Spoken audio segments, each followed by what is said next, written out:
il n'y a pas de chiffre d'affaires à atteindre avant de commencer à déléguer. Ce qui revient, c'est j'ai plus assez de temps et j'en ai marre de me prendre la tête sur des outils où en fait ce n'est pas ma zone de génie, je ne suis pas faite pour faire ce type de mission. En fait, un assistant virtuel, il est couteau suisse, c'est-à-dire qu'il peut faire plein de choses, mais il va avoir des spécialités. Plus on a des process en place, plus on sait déjà qu'est-ce que la personne va devoir faire exactement, de quoi elle va avoir besoin pour réaliser ces tâches-là. Ah, ça c'est compliqué comme question, je crois. Les red flags, parce que je peux te donner les red flags de qui va être un mauvais client pour une Ah, vas-y, dis-moi, ça virtuelle, m'intéresse aussi. Bonjour à toutes et à tous et bienvenue dans cette nouvelle mini-série du board. Allez, aujourd'hui, on lâche les chevaux, on fait un cran de plus, un step de plus dans la logique du solopreneur parce qu'on va apprendre à déléguer et pas n'importe quelle délégation. Notre toute première délégation à notre assistant ou à notre assistante virtuelle, c'est un personnage clé dans le parcours de vie du freelance vers solopreneur ou du solopreneur. Parce que même si ça s'appelle solopreneur, en fait, on n'est pas du tout solo. On sait s'entourer des bons freelances qui nous aident à bien du coup scaler, à passer à l'échelle. Et souvent la première personne à qui on peut déléguer, et ça peut être le cas de tous les solopreneurs, c'est l'assistant virtuel. Et aujourd'hui, pour vous en parler, je vais jouer à un jeu un peu de building public puisque j'invite une nouvelle invitée émérite dans le board et qui en plus est mon assistante virtuelle pour le board. Donc je vous demande d'accueillir Ambre Legrand. Salut Ambre et bienvenue au board. Et coucou et merci pour l'invitation. Ravie de faire partie du board, autant en coulisses que sur le podcast du coup. C'est ça, te voilà après le backstage, te voilà on stage. Et écoute, je te remercie de te prêter au jeu. Donc je suis très contente qu'on documente cette première délégation à un assistant virtuel parce qu'on lit partout qu'il faut déléguer. Mais alors, comment on délègue? Qu'est-ce qu'on délègue? Combien ça coûte? Qu'est-ce qu'il faut faire pour pas se foirer? Ça, alors là, il n'y a plus personne. Donc moi, je vous propose qu'on fasse ça en 5 épisodes. Tu nous as préparé une méthode. Et puis ce que je trouve cool, c'est qu'on va pouvoir aussi donner plein de best practices de comment on s'est apprivoisé toutes les deux, comment on a commencé à travailler ensemble. Ça fait, je pense, 3 mois qu'on travaille ensemble, quelque chose comme ça. Donc c'est encore assez frais pour qu'on puisse vous documenter. Donc je suis hyper contente et surtout abonnez-vous à la newsletter parce que Ambre, elle a une artillerie lourde à vous proposer. C'est un peu la reine de Notion aussi, hein. Je pense que ça fait partie des compétences clés des assistants virtuels et elle a pour vous plusieurs templates et plusieurs bonus pour vous aider à déléguer à votre premier assistant virtuel. Alors Ambre, on commence par quoi? Quelle est la première étape pour se lancer dans cette délégation fondamentale du solopreneur qui commence à racheter son temps pour avoir le temps justement de développer des produits scalables ou autres projets d'envergure? Je pense que la toute première question qu'un solopreneur se pose avant de déléguer, c'est pourquoi et quand je vais déléguer. En fait, pourquoi? Il y a plein de raisons. C'est vrai que souvent on se dit, il faut que j'ai tel type de mission à déléguer, il faut que j'ai tant de clients, il faut que j'ai tant de chiffre d'affaires pour commencer à déléguer. Mais en fait, il y a plein de raisons possibles, il y a plein de façons de faire différentes. Et chaque personne a ses propres missions à déléguer. En fait, on a tous, si tu veux, on a tous des business qui se ressemblent sur le papier en termes de business model. Mais après, on a tous des missions, des outils, des façons de faire qui sont différentes. Et déjà, la première chose que je voudrais dire, c'est vraiment, il n'y a pas de chiffre d'affaires à atteindre avant de commencer à déléguer. Alors ça, c'est intéressant ce que tu dis et ça me rappelle un peu mon démarrage parce que moi, j'ai démarré direct en société. Et souvent, les gens disent oui, alors, la micro, j'avais quand j'étais en parallèle de mon salariat, mais tout de suite, j'ai démarré en société parce que je faisais de la sous-traitance. J'avais d'autres freelances qui bossaient avec moi sur des missions. Donc, tu vois, pareil, j'avais pas du tout un gros chiffre d'affaires et j'avais déjà aussi les moyens de défalquer certaines charges et de me faire aider sur les missions. Et je pense que ça peut être le cas aussi de certains solopreneurs qui nous écoutent. Tu as des exemples comme ça de personnes qui ont fait appel à toi ou à tes confrères ou consoeurs, pourquoi? Ça a commencé par quoi peut-être? Parce que c'est peut-être le trigger aussi, le déclencheur qui peut nous dire, si c'est pas le chiffre d'affaires, quel est le déclencheur alors de faire appel à un assistant virtuel? Franchement, en général, ils me disent « je suis sous l'eau, je ne peux plus tout faire, je n'y arrive pas ». Peu importe quel type s'ils vendent des formations en ligne, si c'est de la prestation de service, c'est vraiment ce qui revient, c'est j'ai plus assez de temps et j'en ai marre de me prendre la tête sur des outils où en fait ce n'est pas ma zone de génie, je ne suis pas faite pour faire ce type de mission, j'ai besoin d'avoir quelqu'un pour moi pour s'en occuper. Mm. Moi, je me rappelle, j'ai eu 2 déclencheurs, je pense. Il y a eu vraiment le côté répétitif du podcast, et notamment du podcast management, où je me suis dit, bah attends, mais c'est pas possible que tous les dimanches soirs je fasse ça là à minuit, etc. Donc ça m'a fait un premier tilt. Donc tout ce qui est création de contenu, ça a été mon premier trigger pour bosser avec un podcast manager d'abord, tu vois. Et ensuite, ça a été la montée progressive de j'arrive plus à répondre aux trucs, tu vois. Déjà qu'avant, j'étais pas non plus parfaite. Mais alors là, je me suis rendu compte que vraiment, je commençais à oublier de plus en plus de trucs. Et là, je me suis dit, ah, c'est peut-être le signe que j'ai besoin d'aide. Donc voilà, je crois que c'est comme ça qu'on s'est contactés. Et j'avais pas forcément de mission précise en tête. J'avais juste l'impression que dans tous les pots, ça débordait. Tu vois ce que je veux dire? Un peu dans toutes mes casseroles. Voilà, j'en avais trop sur le feu, ça débordait un peu partout. Mais tu vois, j'avais pas un projet spécifique à te donner. Alors, intéressant, tu dis, il n'y a pas de limite de chiffre d'affaires. Ça veut dire quoi? Ça veut dire qu'on n'est pas obligé de tout de suite avoir un gros budget de délégation. Comment ça marche avec tes clients pour le prix? Parce que c'est peut-être ça aussi l'objection numéro 1. Parce que les gens, ils disent, j'ai pas assez de chiffre d'affaires, sous-entendu, je peux pas me permettre d'avoir un assistant. Ça a l'air d'être un peu un truc de luxe, non? Quand on n'a jamais fait appel à quelqu'un comme ça au départ. Ouais, carrément. Bah, en fait, je pense que déjà les personnes oublient qu'on n'est pas tout de suite obligé de partir sur du régulier. Moi, j'ai pas mal de personnes avec qui je travaille ponctuellement, ou alors je travaille avec vraiment très peu d'heures par mois au début et on fait des tests. Moi, souvent, je fais des tests sur 3 mois quand je commence avec un client. Comme ça, on voit le nombre d'heures qui est vraiment, délégable et combien ça lui coûte. Et il peut très bien me fixer un budget max et me dire, voilà, moi, je peux pas dépasser tant par mois pendant X temps. Et en fonction de ça, qu'est-ce qu'on peut faire? Donc, Trop bien. et cet aspect de ponctuel, c'est important de l'avoir. Alors, tous les assistants virtuels n'acceptent pas de faire des missions ponctuelles. Moi, je trouve ça hyper intéressant et c'est un bon moyen de commencer à voir si on arrive à bien à bosser avec la personne. Est-ce qu'elle nous correspond? Est-ce que la communication est fluide? Est-ce qu'on est content du Ouais. résultat aussi? On va en parler dans les prochains épisodes parce que ça fait partie de nos thèmes, hein, comment trouver la bonne personne, parce que ça, c'est vraiment pas simple. Et moi, je sais que j'ai kiffé ça dans ton mode de fonctionnement. Je me suis dit, en fait, ça m'a rassurée. Tu m'as dit, bah écoute, on peut se mettre une limite, un certain budget. Moi, j'ai choisi 500 € par mois pour commencer. Parce que ça me rassurait de me dire que, parce que en fait la to-do list du solopreneur clairement elle est infinie. Donc en fait en gros limite tu pourrais bosser à temps plein pour le board, mais j'ai pas les moyens financiers encore avec mes pics, mes fluctuations de revenus de financer un emploi à temps plein. Donc voilà, ça m'a rassurée et je me suis dit waouh, tout ce qu'on peut faire déjà dans cette proportion là, et ça m'a permis de voir aussi tout de suite l'impact et d'avoir un petit peu ce côté rassurant, parce que ce que je dis aux freelances c'est que le TJM ce n'est pas rassurant. Quand on dit je facture à l'heure, mais si on sait pas combien d'heures ça va prendre, et un client pour se décider, il aime bien les packages, il aime bien savoir que ça va coûter 500 €, 1000 €, 2000 €. Comme ça, il peut le prévoir dans son prévisionnel. Donc, super malin. Qu'est-ce que tu nous conseillerais de faire comme peut-être exercice ou défi pour voir si c'est le moment pour nous de commencer à déléguer?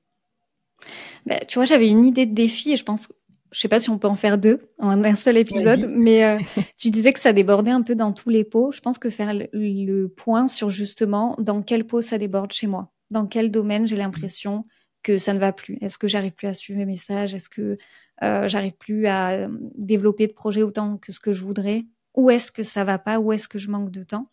Et le deuxième défi, c'est de commencer peut-être à faire une liste de tâches des choses que tu n'aimes pas faire ou que tu n'as pas de valeur ajoutée en le faisant. Et ça, déjà, ça commence à tracer les premières lignes de ce qu'on va pouvoir déléguer. Super pertinent. Et tu as raison de dire que c'est pas que des choses comment dire, pénibles qu'on n'arrive pas à faire. C'est aussi des choses qu'on voudrait faire depuis longtemps, mais qui n'avancent pas. Et moi, dans mes bootcamps, je vois tout le temps mes alumni, ils ont ce projet de formation qui n'avance pas, ce projet de livre qui n'arrive pas à écrire, etc. Et du coup, peut-être qu'aussi sur ça, on pourrait les aider avec certaines délégations. Donc, c'est hyper chouette. Et une petite astuce, je vous conseille souvent de traquer votre temps sur Toggle, par exemple. Eh bien, moi, j'avais fait mon tracking de temps et je m'étais mis un hashtag délégable. où en fait à chaque fois que je faisais un truc où j'avais le sentiment que quelqu'un d'autre pourrait le faire mieux que moi et plus vite et quelqu'un d'autre que moi tout simplement, je mettais ce petit hashtag et j'avais fait ça en janvier dernier et je m'étais rendu compte qu'en un mois j'avais 13 heures de trucs délégables qui s'étaient accumulés dans mon compteur Toggle. Et tu vois ça, je pense que ça m'a aidé à basculer aussi parce qu'on se dit toujours ouais c'est un mail par-ci par-là, bah non, quand tu mets tout bout à bout 13 heures et sans doute que c'est aussi pour ça que ça expliquait que je bossais la nuit ou le week-end. C'est parce que si j'avais eu ces 13 heures dispo pour faire mes missions, ça aurait été une autre paire de manches. Ok, challenge accepted. Donc moi, je continue régulièrement aussi à mettre des choses sur une petite liste. Et je trouve que ça alimente. Ça veut pas dire que vous allez tout déléguer direct à la personne, mais en tout cas, ça vous donne des idées pour déléguer. Trop bien. Eh ben, venez nous raconter. C'est nouveau. Il y a la communauté du board. Là, je l'ai migré sur un nouveau truc hyper sympa où on peut converser et discuter. Donc, si vous voulez discuter avec Ambre aussi de vos délégations, avoir des petits tips en plus, savoir les uns les autres, qu'est-ce que vous déléguez, quelles ont été vos bonnes pratiques, bah, venez nous voir sur la communauté du board.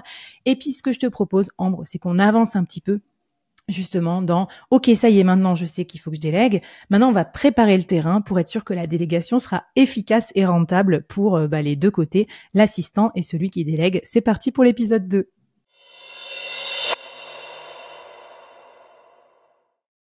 Alors, on a vu qu'on s'est préparé surtout psychologiquement, mais qu'est-ce qu'il faut faire, Ambre, pour se préparer vraiment à confier le bébé, en fait, parce que ça, c'est vraiment le truc le plus dur du solopreneur.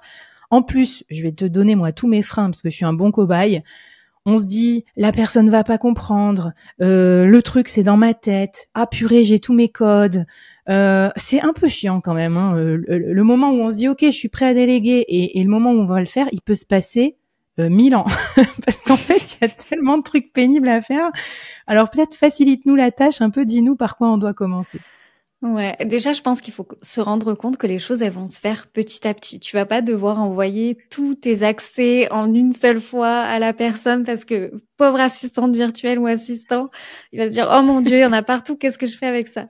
Donc, tout va se faire petit à petit. Mais déjà, avant de commencer à chercher sa perle rare, je pense que c'est important de commencer c'est la suite du défi en fait du premier épisode, de commencer petit à petit à alimenter ces missions, cette base de données où on va mettre dedans toutes les missions qu'on aimerait déléguer, qu'on n'a plus envie de faire ou qu'on n'a pas le temps.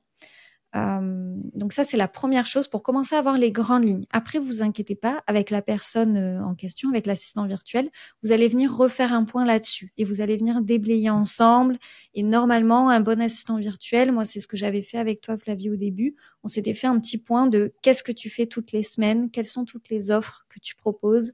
Et comme ça, l'assistant, il va commencer à se dire, OK, elle fait ça, donc ça, je peux le faire à sa place. Et elle va vous aider à venir alimenter aussi cette base de données et en faisant le croisement des deux, je pense que vous aurez, quoi qu'il arrive, des choses à faire. Mais alors, t'as raison de dire que là, on n'est pas encore au stade on n'a personne en tête, là. En gros, quand vous faites cet exercice, et ça, je trouve ça très important de le dire. Ne pensez pas tout de suite à quelqu'un. Listez toutes les tâches et vous verrez du coup quel type de personne il faut recruter parce que tu connais mieux ce marché que moi, mais t'es d'accord que vous avez plusieurs spécialisations. Les assistants, les assistantes, par exemple, là, j'avais un alumni qui me demandait une assistante pour l'aider sur un marché public. Ou alors, si moi, je veux te faire, j'en sais rien, faire des trucs de podcast management. Toi, t'es podcasteuse, donc ça m'a intéressé dans ton profil. Mais t'es d'accord que la liste des tâches va un peu influencer le type de personne qu'on va chercher? Complètement, parce que tu as raison de le dire. En fait, un assistant virtuel, il est couteau suisse, c'est-à-dire qu'il peut faire plein de choses, mais il va avoir des spécialités. Donc, c'est très bien. Je trouve que c'est cool de déléguer un assistant virtuel en premier parce que ça permet de déblayer déjà certaines tâches et de commencer à avancer sur certains points. Mais à n'importe quel moment, tu peux te dire, en fait, ça, c'est pas sa zone de génie, c'est pas la mienne non plus. Donc, peut-être qu'on va venir recruter une nouvelle personne pour aller encore plus loin sur ces tâches-là. Deuxième truc intéressant, c'est que oui, on va compléter l'assistant avec des experts. Mais si vous avez que des experts, moi, ce qui a été mon cas au début, en gros, je me suis dit, moi, j'ai pas besoin d'un assistant, je vais prendre des experts dans tous les domaines. Mais je me suis retrouvée avec trop de personnes éparpillées et j'avais pas de bras droit, entre guillemets, ou une personne sur qui m'appuyer, une sorte de premier rideau. Et c'est vrai que ce que tu dis, c'est intéressant, c'est que déjà, au moins, ça te fait un premier soutien. Tu délègues une partie de tes tâches et il t'en reste moins après à déléguer aux experts. Donc, tu fais un premier filtre, en fait. Ouais. Et ce qui permet aussi de mettre en place des process, et ça c'est hyper important aussi quand on délègue, c'est que plus on a des process en place, plus on sait déjà qu'est-ce que la personne va devoir faire exactement, de quoi elle va avoir besoin pour réaliser ces tâches-là, et c'est encore plus facile pour qu'elle puisse prendre la suite derrière. Tu peux demander à un assistant virtuel de t'aider sur le podcast dans un premier temps. Vous allez commencer à mettre en place des process et ça va être récupéré derrière pour être réutilisé et amélioré par le futur podcast manager qui viendra plus tard si besoin.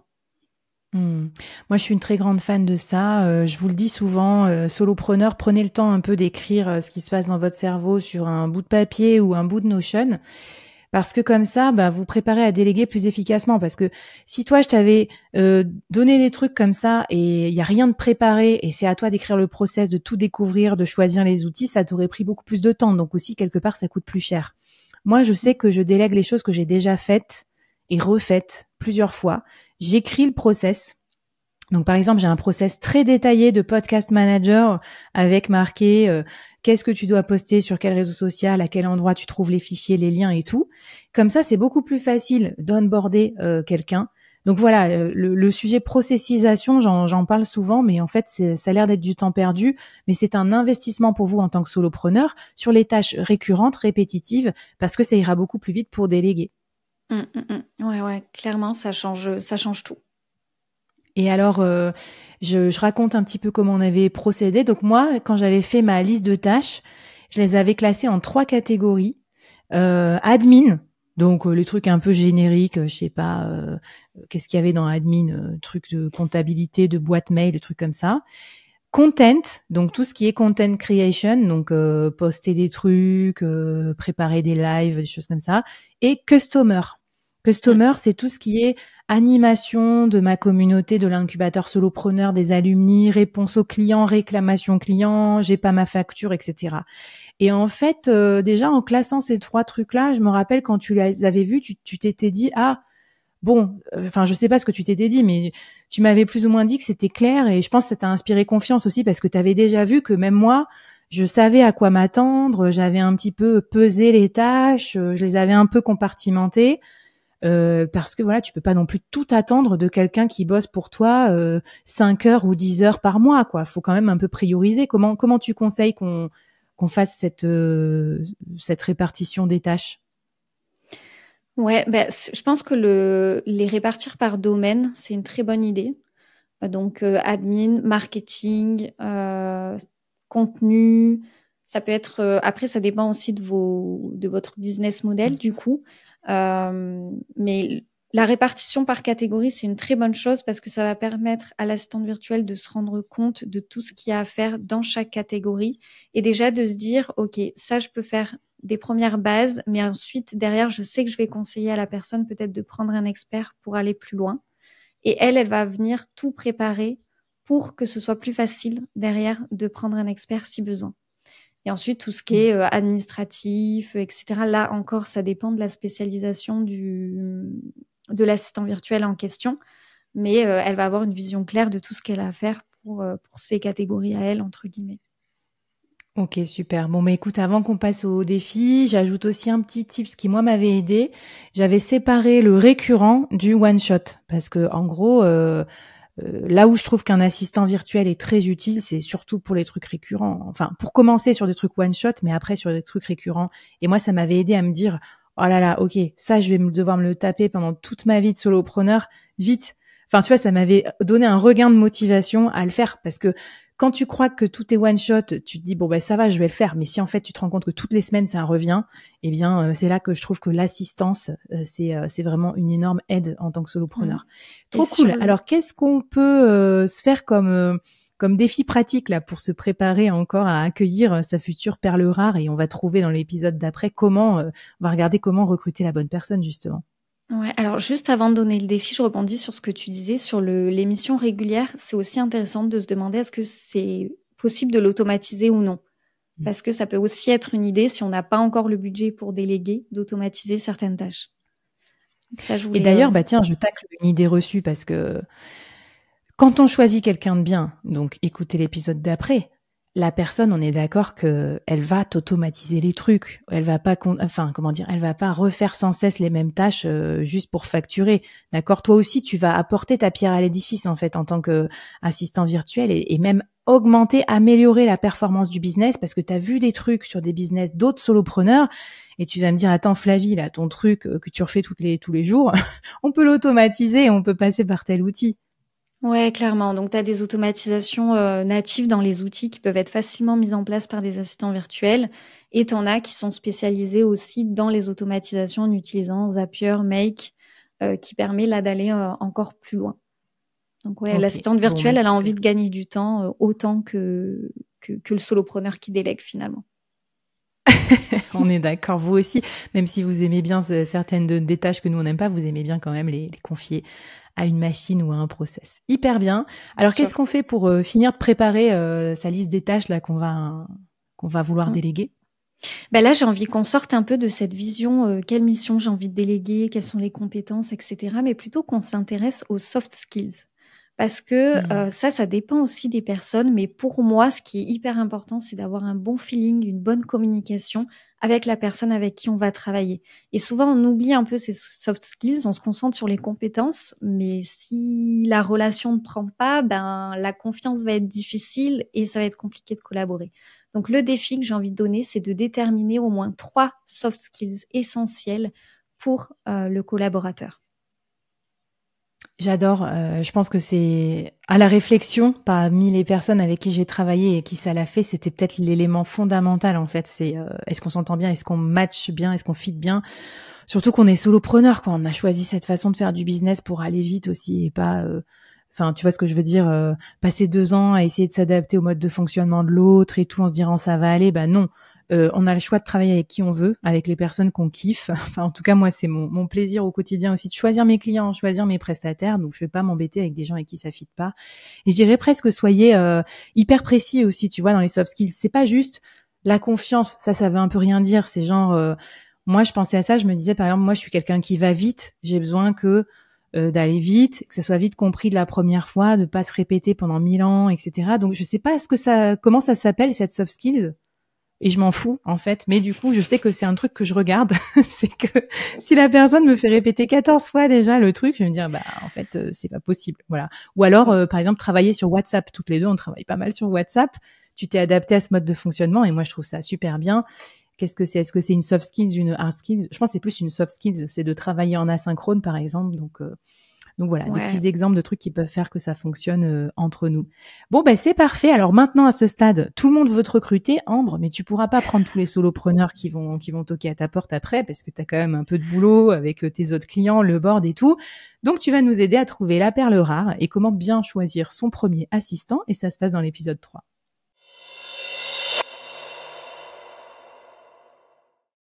Alors, comment choisir son assistant?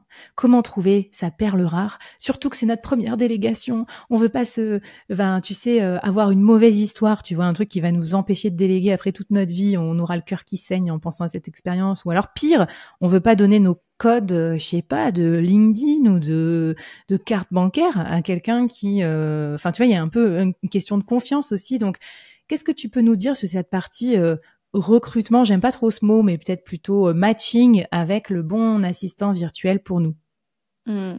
Alors, je pense que c'est important déjà de pas forcément, tu vois, tout à l'heure, tu disais dans le deuxième épisode qu'il faut pas forcément avoir quelqu'un en tête. C'est-à-dire, il y a des personnes qui vont bien travailler entre copains-copines, on va dire, personnes qui se connaissent bien, mais ça peut être qui tout double en fait. Ça passe ou ça casse. Et derrière, ça peut avoir des conséquences sur le côté plus perso de la relation. Donc, je pense qu'il faut vraiment prendre en compte ce qu'on a défini dans les épisodes précédents et se dire, OK, maintenant, en fonction de ça, en fonction de ces soft skills, ces missions que je dois déléguer, etc., qui je vais chercher dans mon réseau. Faire marcher le réseau, par contre, c'est essentiel parce que là, tu as plus de confiance, que ce soit quelqu'un qui est recommandé ou quelqu'un que tu connais. Par contre, dans tous les cas, c'est commencer par un appel découverte et être sûr de mettre les bonnes bases, surtout si c'est quelqu'un qu'on connaît, avec qui on a une relation plus perso. Alors, c'est intéressant. J'avais fait appel à mon réseau une première fois, et tu vois, il y a il y a à apprendre et à laisser aussi là-dedans. En gros, je m'explique, j'ai des potes solopreneurs à peu près au même stade que moi, des pairs, quoi, des confrères, des consoeurs. Je leur demande, c'est qui ton assistant ou ton assistante virtuelle? Est-ce que tu as quelqu'un à me recommander? Et ça m'est arrivé que, par exemple, j'aime bien le solopreneur en question, mais avec le ou l'assistante, je me dis, ouais, bof. Parce qu'en fait, attention aussi à ce que la personne lui faisait faire, etc. Et c'était pas, en gros, la personne, elle n'était pas employée pour moi le même genre de mission que j'avais envie de lui confier. Par exemple, c'était quelqu'un de très administratif qui s'occupait de la compta et tout, alors que moi, ma compta, elle est gérée par mon nouveau comptable Number et c'est top et je paye pour ce service-là, donc j'ai pas besoin de quelqu'un qui va me faire mes factures, j'en fais pas beaucoup, sinon j'ai System.io qui me fait ma facturation directe. Donc tu vois, on peut être aussi, j'allais dire, surpris. Enfin, c'est pas, faut que la personne, voilà, elle vous donne quelqu'un de confiance, mais aussi quelqu'un qui va faire le même style de mission chez vous, quoi. Sinon, on peut être un peu surpris par les recommandations parfois. Ouais. De toute façon, ce qui est important quand on cherche une recommandation, enfin quand on passe par la recommandation, c'est si on a une fiche de poste, envoyer la fiche de poste pour dire à la personne, voilà, je cherche quelqu'un qui répond à ces critères-là. Est-ce que tu connais quelqu'un? Comme ça, elle a tout le détail. Ou c'est au moins donner les principales missions qui vont être déléguées ou les principales soft skills qu'on recherche, encore une fois, pour qu'elle nous propose quelqu'un qui soit adapté à ça. Et si on cherche pas si on cherche pas à travers le réseau, ça peut être aussi s'adresser à des professionnels qui forment, par exemple, des assistants virtuels pour que eux aillent chercher aussi dans les personnes qu'ils ont formées. Si c'est quelqu'un que vous connaissez en plus, normalement, vous avez confiance en sa formation, c'est elle qui a formé la personne, donc il y a quand même de grandes chances que niveau compétences, ça match. Après, encore une fois, c'est à vous de faire le dernier filtre, de déterminer, OK, avec elle, je vais bien m'entendre, avec elle, ça va matcher. Et elle travaille sur les outils dont j'ai envie, elle a les compétences dont j'ai envie, etc. Alors, trop bien. J'ai plein de questions là qui me viennent pour que tu nous aides à trouver la perle rare. Déjà, est-ce que c'est pareil, assistant virtuel et OBM, Online Business Manager? Parce que j'ai l'impression que c'est un nouveau métier un peu en trend. Enfin, tu vois, c'est quoi les différents noms de métiers quand on cherche quelqu'un? Parce ça peut être perturbant pour un client un peu néophyte qui sait pas trop quel genre d'intitulé de poste rechercher. Alors, ça fait un peu débat, mais assistant virtuel et OBM, c'est pas la même chose. Alors, assistant virtuel, c'est plutôt quelqu'un qui va venir aider sur de l'opérationnel, qui va passer à l'action, alors que, si je simplifie, une online business manager, un OBM, c'est quelqu'un qui va plutôt aider sur de la stratégie, mais qui ne va pas faire d'opérationnel. Et souvent, si j'ai un OBM, derrière, j'ai aussi un assistant virtuel qui vient travailler avec l'OBM. Après, il y a des assistantes virtuelles qui ont du background, on va dire, et qui font aussi un peu ce côté OBM sans être vraiment estampillées OBM. Et à ce moment-là, souvent, elles se font appeler bras droit parce que c'est un peu plus fourre-tout, on va dire. D'accord. Et enfin, community manager, je sais que souvent c'est un besoin, ça, tout ce qui va être gestion des contenus en ligne, surtout quand on a une académie, un podcast, un média. Est-ce que ça fait partie du scope des assistants virtuels ou pas du tout? Pour certains assistants virtuels, ouais. Alors moi, je sais plus si je te l'avais dit pendant notre appel découverte, mais souvent, ce que je dis en premier quand j'ai un appel découverte, c'est par contre, moi, je ne m'occupe pas des réseaux sociaux. C'est pas mon truc. Enfin, j'ai déjà les miens à gérer. C'est pas ce que je préfère. Donc, c'est pas là où j'ai ma zone de génie. Mais il y a beaucoup d'assistantes virtuelles qui sont aussi formées en stratégie Instagram, par exemple, et qui vont pouvoir faire tout ce qui est création de contenu, routine d'engagement, etc. En fait, si on compare aussi entre stratégie et opérationnel, on pourrait se dire qu'un assistant virtuel, s'il a déjà un process, un mode d'emploi, des codes et des machins et des templates, il peut appliquer une stratégie social média, en fait, si c'est pas entre guillemets créatif ou stratégique, tu vois, même si c'est pas son cœur de métier, il est capable d'appliquer des process. Alors, tiens, donne-moi quelques précisions encore sur recruter. Pour toi, c'est quoi les red flags quand on recrute un assistant virtuel? Toi qui es du coup de l'autre côté du scope, tu peux nous dire un peu peut-être comment on voit si on peut avoir confiance dans la personne ou pas? Ah, ça c'est compliqué comme question, je crois. Les red flags, parce que je peux te donner les red flags de qui va être un mauvais client pour une assistante vas-y, dis-moi, ça m'intéresse aussi. Déjà, franchement, ça c'est un red flag, mais je crois que c'est un red flag pour tous, c'est s'ils commencent à négocier ton tarif. Surtout assistant virtuel, souvent tu as un tarif horaire, même si tu présentes sous forme de package. Si tu as quelqu'un qui négocie des tarifs, ça peut vite être compliqué. Ça pour moi, mais c'est un red flag au niveau solopreneur global, tu vois. Ok. Après, il y a le red flag, moi j'ai besoin de tout de suite. C'est-à-dire que, justement, je délègue en fonction d'un certain budget. Donc, je suis censée avoir conscience que mon assistant virtuel ne va pas pouvoir faire tout ce que j'ai envie de faire en l'espace d'un mois. Et ça arrive souvent qu'on ait des personnes qui disent, voilà, moi, je veux que tu commences tout de suite. Et puis, on te donne ça. Et puis, tous les 2 jours, on t'en rajoute. Et en fait, ça n'en finit jamais alors que le budget est serré, quoi. Ça, on va en parler dans l'épisode d'après parce que tu nous apprends à ça aussi, à prioriser nos trucs par rapport à est-ce que c'est urgent ou non urgent. Et moi, je suis d'accord que c'est un red flag aussi pour le solopreneur en général parce que si tous vos projets sont pour hier, les gars, ça va pas. Il y a un truc à revoir dans votre stratégie. Solopreneur, c'est jouer sur le long terme et construire des trucs sur la durée. Et on ne construit pas un programme en ligne ou un produit scalable du jour au lendemain. Ça, c'est clair que non. Ok. Ouais.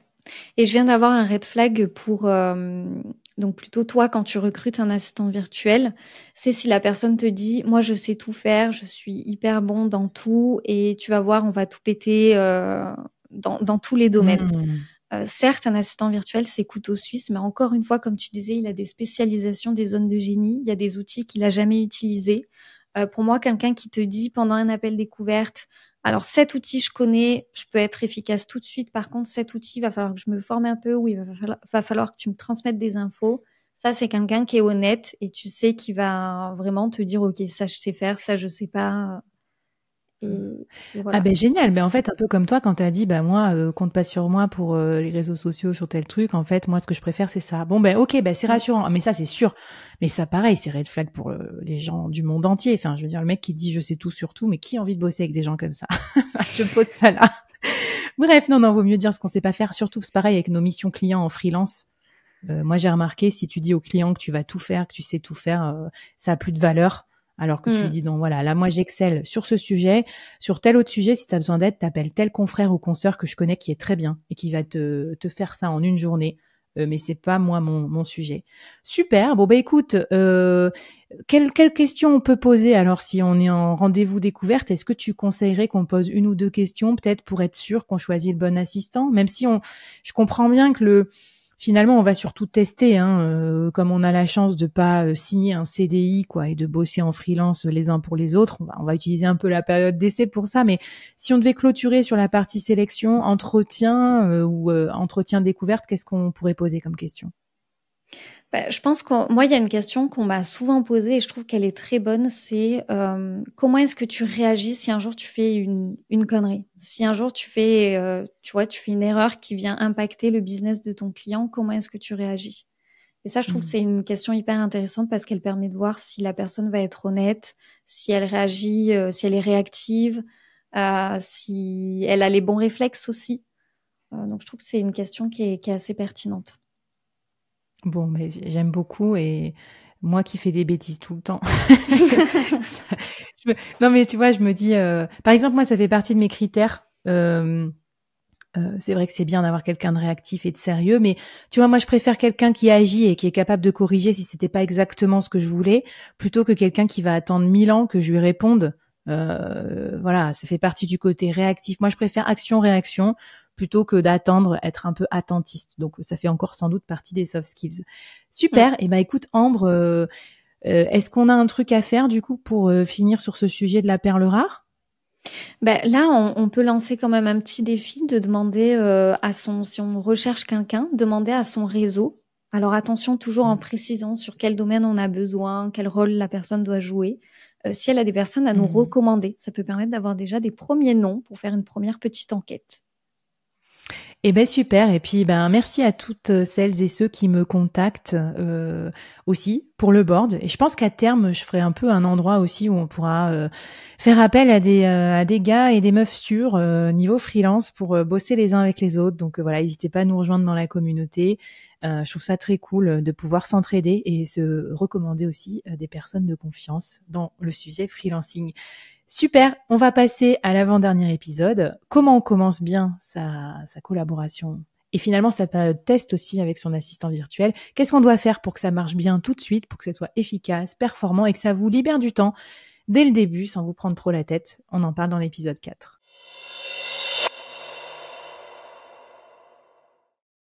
Épisode 4, comment on fait pour démarrer efficacement sa collaboration avec son nouveau ou sa nouvelle assistante virtuelle? Tu vas tout nous raconter, Ambre. Qu'est-ce qu'on doit faire dans les premières heures, les premières semaines de collaboration pour qu'il y ait un maximum d'efficacité des deux côtés et qu'on se dise pas « Ouais, Flavie, elle nous donne des conseils pourris, elle nous a dit de déléguer un assistant perso, mais en fait, c'est la cata dans mon business. » Alors, dis-moi un peu tes habitudes, tes saines habitudes avec tes bonnes collaborations avec des solopreneurs.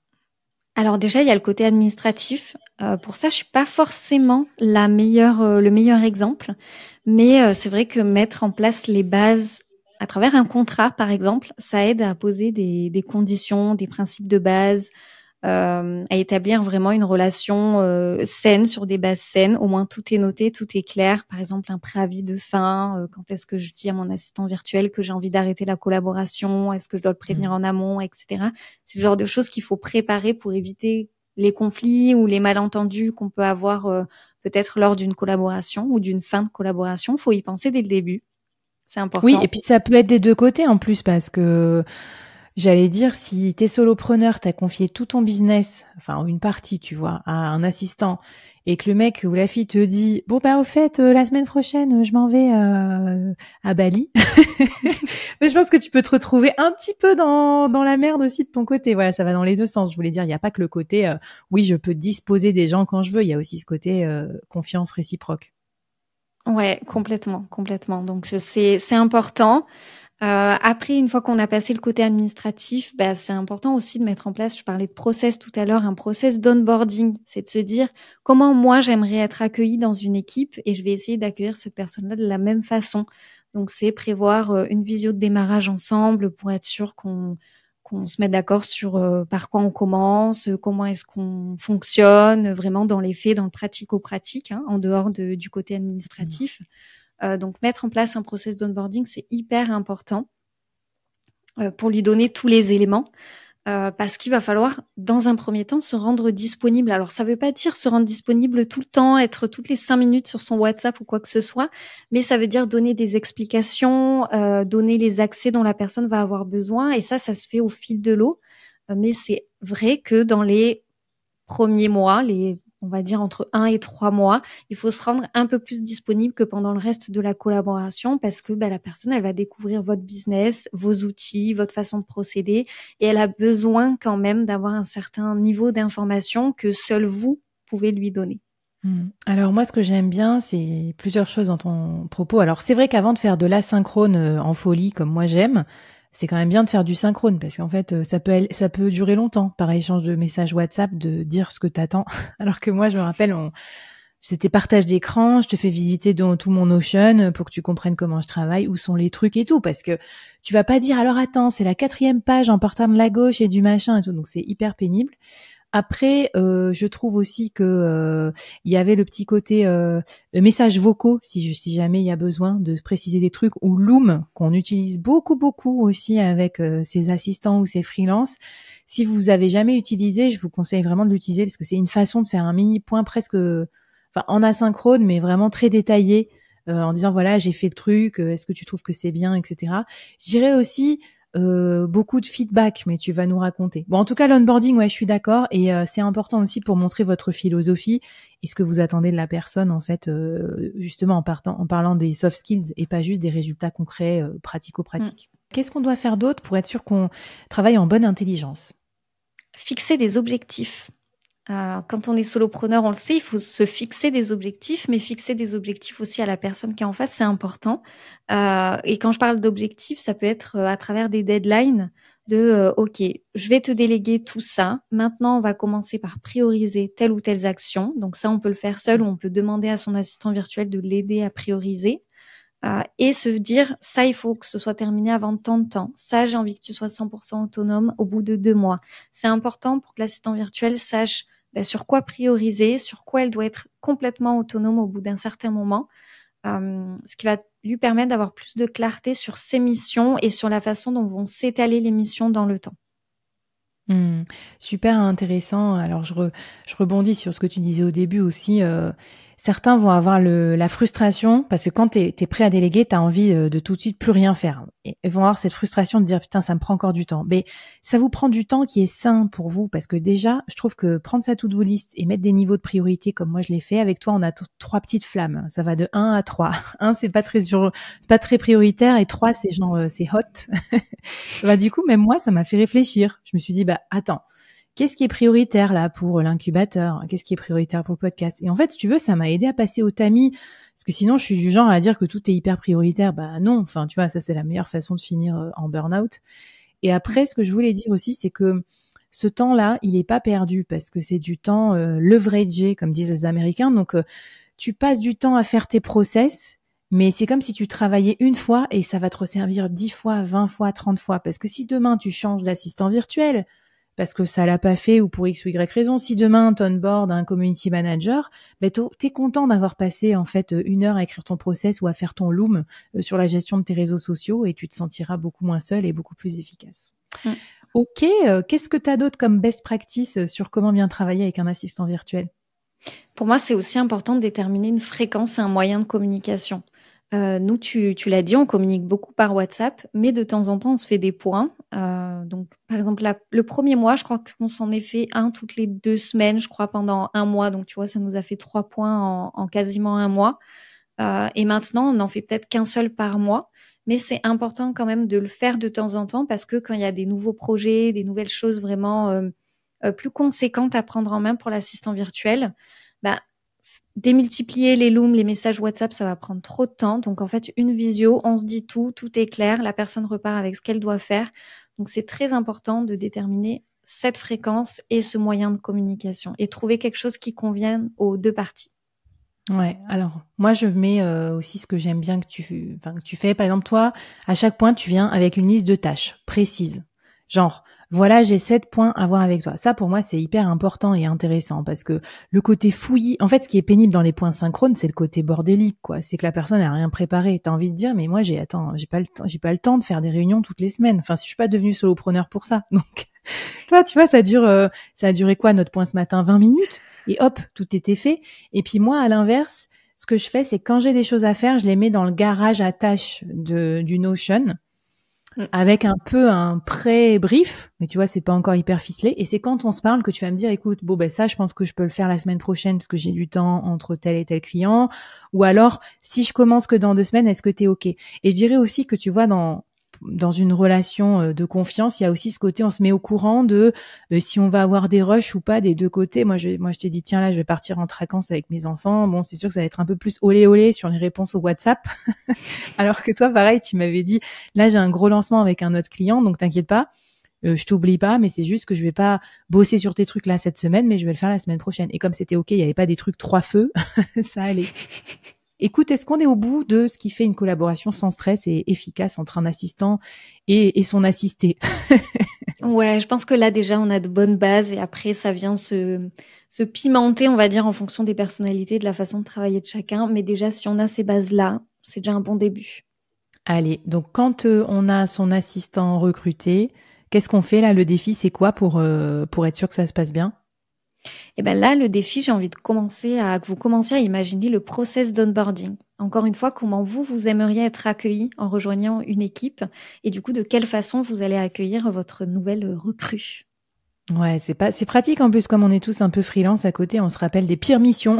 On avait 0 info pour faire nos missions versus celles qui se sont bien passées et clairement ça nous rend plus efficaces. Trop bien. Eh bien l'épisode final, c'est parti. On va regarder encore toutes les missions que moi je confie à Ambre et comment vous pouvez travailler sur quelles tâches et en toute confiance aussi avec votre assistant virtuel, super important. C'est parti pour l'épisode final.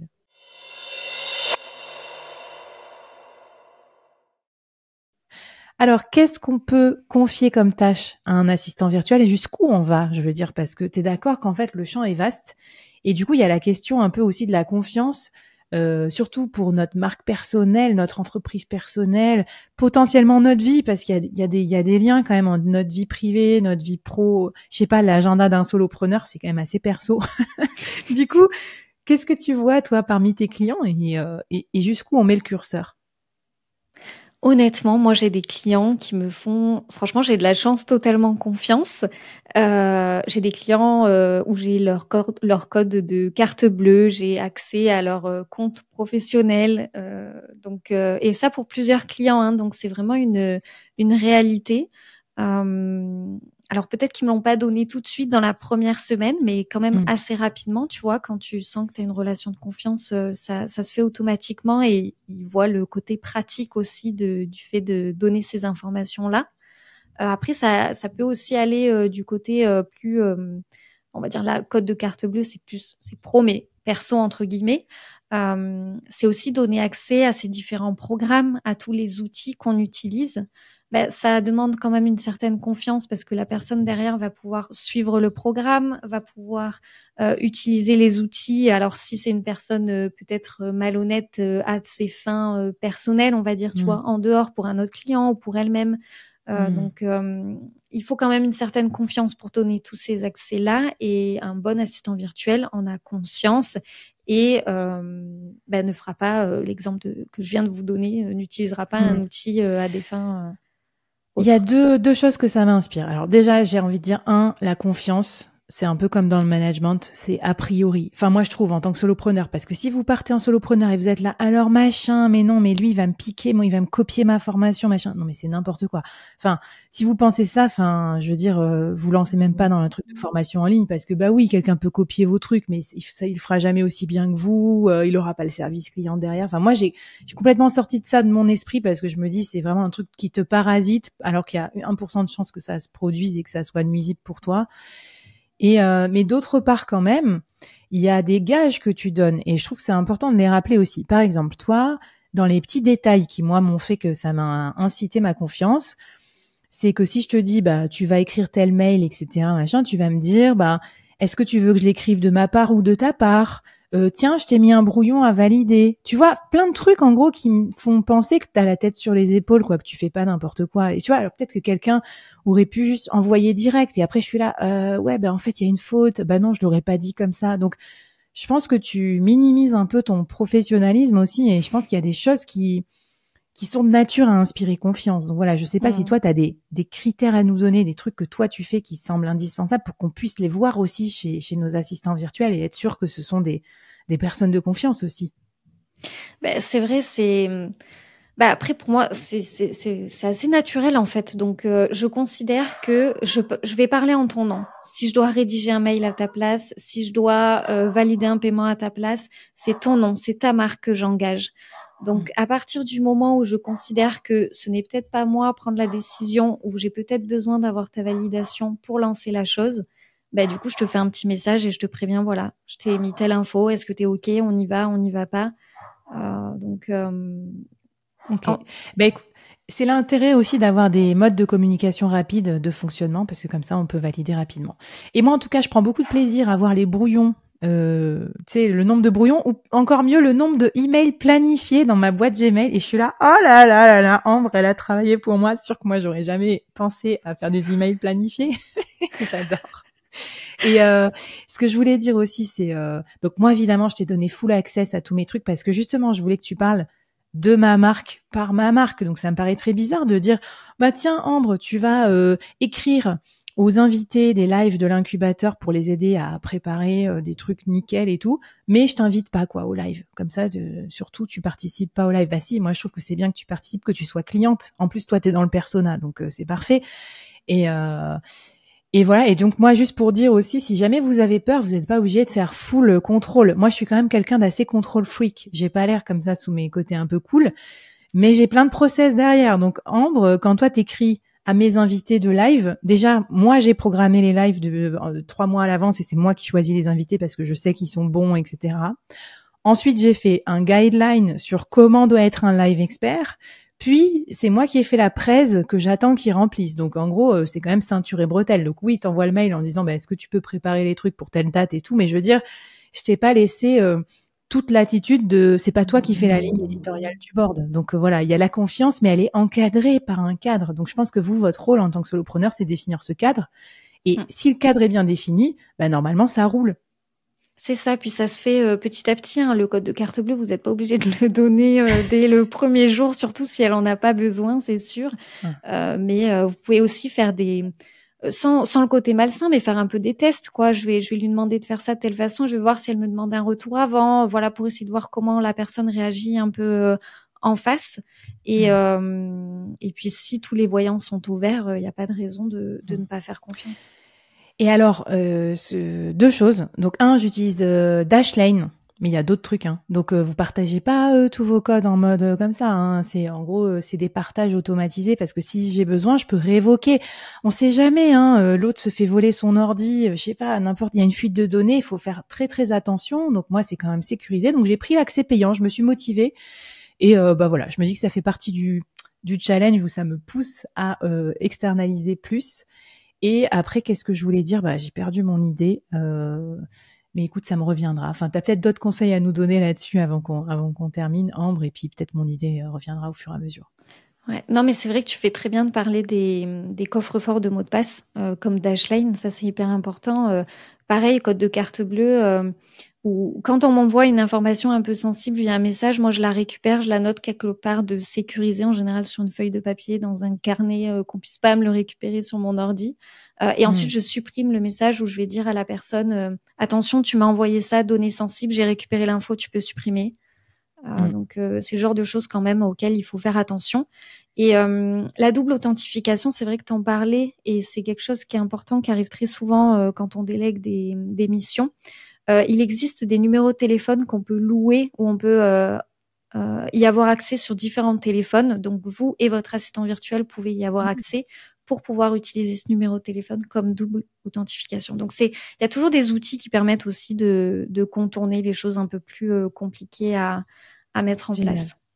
Écoute, c'est top. Et alors oui, j'ai retrouvé mon idée parce qu'au final, c'est l'épisode un peu final sur comment ça peut bien se passer ou avec votre assistant virtuel. J'écoutais longuement des podcasteurs américains de ces solopreneurs qui font genre 1 million d'euros, quoi, qui délèguent à plein de monde et tout. Et ce qu'ils disaient, c'est qu'en gros, bah, ça m'étonne pas. Moi, je suis une ancienne manager, mais c'est un peu de management aussi, la délégation, même à petite dose. Et ils disaient, quelqu'un à qui vous déléguez va jamais vous donner le truc à 100% exactement précisément. Donc, ce qui est important, c'est de l'accompagner du 80% à 95%. Donc, c'est toujours de faire un feedback en disant, bah ça c'est très bien. Et si tu veux, moi, pour finir, dans l'idéal, ce que j'avais en tête, ce serait qu'il manque ça ou qu'il manque ça. Voilà. Donc, faire un feedback de comment ça s'appelle, de bridge. Donc, de construire le pont entre la performance livrée et la performance attendue.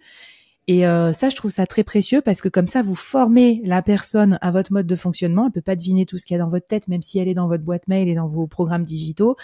Plutôt que de dire ah là là, mon assistant, il fait pas ce que j'avais prévu, quoi. Mais tu vois, les mecs est pas devin, il peut pas imaginer ce qu'il y a dans ta tête. Donc je trouve ça très chouette. Surtout si vous êtes sur une période de test et que vous avez 2-3 mois pour voir après si c'est intégré. Je pense qu'après il y aurait un problème avec l'idée que si vous le dites à chaque fois et que c'est pas intégré, là c'est juste peut-être pas la bonne personne pour vous, quoi. Ouais, c'est hyper important. Un assistant virtuel va souvent demander est-ce que tu as une idée précise de ce que tu attends, si tu veux un visuel, si tu aimes certaines choses. J'ai une cliente, par exemple, je mets en ligne ses newsletters, je les programme, c'est elle qui les écrit. Mais la première fois que je l'ai fait, je lui ai fait un premier visuel et je lui ai dit, voilà, fais-moi un retour. Qu'est-ce que tu aimes? Qu'est-ce que tu n'aimes pas? Est-ce qu'il y a des points d'attention sur lesquels je dois faire attention parce que toi, tu aimes que ce soit fait de cette manière? Et c'est le genre de personne à aimer que tout soit justifié, qu'on ait bien telle partie en telle couleur. Donc moi, c'est des choses que ensuite je me note. Comme ça, les premiers temps, je vérifie à chaque fois. Puis après, ça devient une habitude où on connaît la personne. Je rigole trop parce que évidemment qu'on est des énormes maniaques. On s'en rend compte quand on délègue. Franchement, on est là, oui, non, moi ça va, tu sais, tout me va. Et après, sur ça, tu fais, ah non, en fait. Donc moi, c'est tout à gauche, telle couleur, telle police. Mais c'est bien, ça va vous former à l'art du brief, parce que qui sait bien briefer, eh bien, a un peu plus de loisirs pour se reposer ou pour aller surfer. C'est sur ça que j'ai envie de clôturer cet épisode.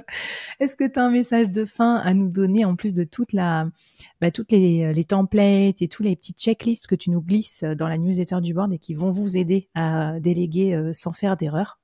Mmh. Franchement, le message que j'ai envie de passer, c'est n'ayez pas peur de déléguer. Il faut tenter, il faut voir, trouver la bonne personne. Ça peut mettre parfois du temps. C'est comme quand on va chez le psy, hein, on trouve pas le 1er psy qui nous correspond d'un coup.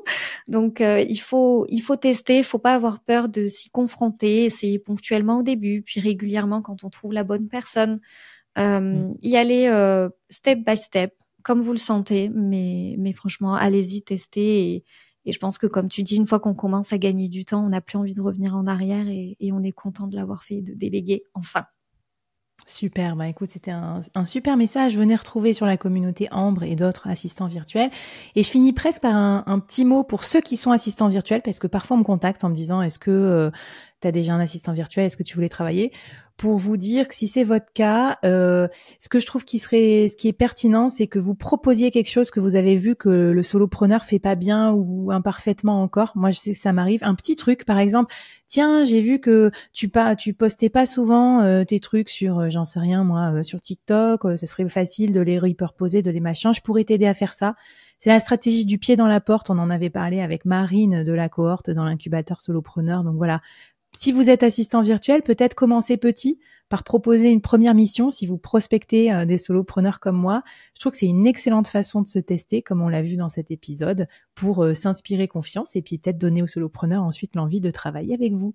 Eh ben Ambre, merci beaucoup, on va te suivre et encore merci de m'aider à propulser le board encore plus loin. J'espère que ça vous a plu cet épisode spécial délégation. Dites-le nous en commentaire ou sur les réseaux sociaux et puis à très bientôt dans les prochaines mini-séries du board. Bye bye. À bientôt.